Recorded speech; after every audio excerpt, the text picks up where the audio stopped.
Bu gördüğünüz yerde bir zamanlar çaylar axırdı. İndi isə torpağın halına bir baxın.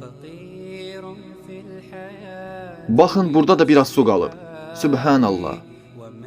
Təsəvvür edə bilərsinizmi ki, bir gün bir damla su tapa bilmə arzusu ilə evdən çıxasınız? Bəs siz içində olduğunuz nemətlərin dəyərini bilirsinizmi?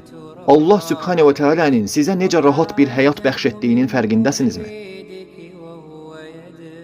Bu gördüyünüz quyuya 2 saat ərzində bir neçə damla su yığılır. Onu içə bilmək üçün insanlar növbəyə durublar.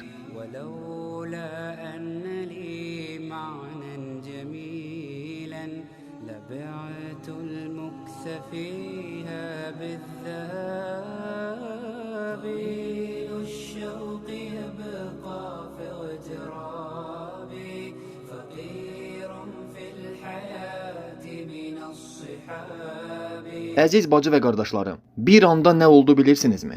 Kimsə bu insanları su ilə təmin etməyi öz üzərinə götürdü və onları su ilə təmin etdi. Necə düşünürsünüz? Kimdir o? Əlbəttə ki, Allah Sübhanehu ve Teala. Bəli, Allah buludlara əmr etdi və öz rəhmətini onların üzərinə yağdırdı.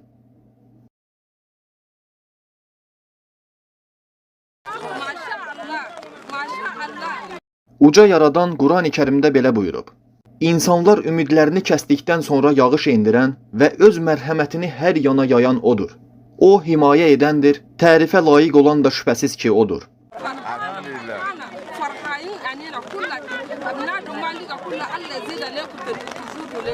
Əziz bacı və qardaşlarım, biz əlimizdə olan suyun dəyərini haqqı ilə bilirikmi? Onu haqqı ilə anlayırıqmı? Suyu israf etməyin, çünki onun hər damlası milyonlarla insanın xəyalıdır. Resulullah sallallahu aleyhi və səlləm bir səhih hədisində buyurmuşdur: Axar çayın yanında olsanız belə suyu israf etməyin. Bu hədisi daha öncə də eşitmişdim, ancaq haqqı ilə anlamamışdım. Afrikaya gəldikdən sonra bunu daha gözəl anladım. Ey Rəbbimiz, bizə verdiyin saysız hesabsız nemətlərə görə sənə şükr edirik. Resulullah sallallahu aleyhi və səlləmə bəxş etdiyin Kəvsər bulağından içməyi bizlərə də nəsib eylə. Ey Rəbbimiz, məhşər gününün susuzluğundan sənə sığınırıq. Bizi o gün ərşinin kölgəsində qərar ver.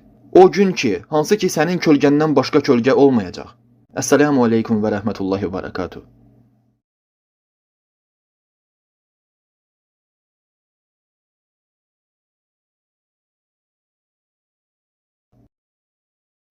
Bu gördüyünüz yerdə bir zamanlar çaylar axırdı. İndi isə torpağın halına bir baxın.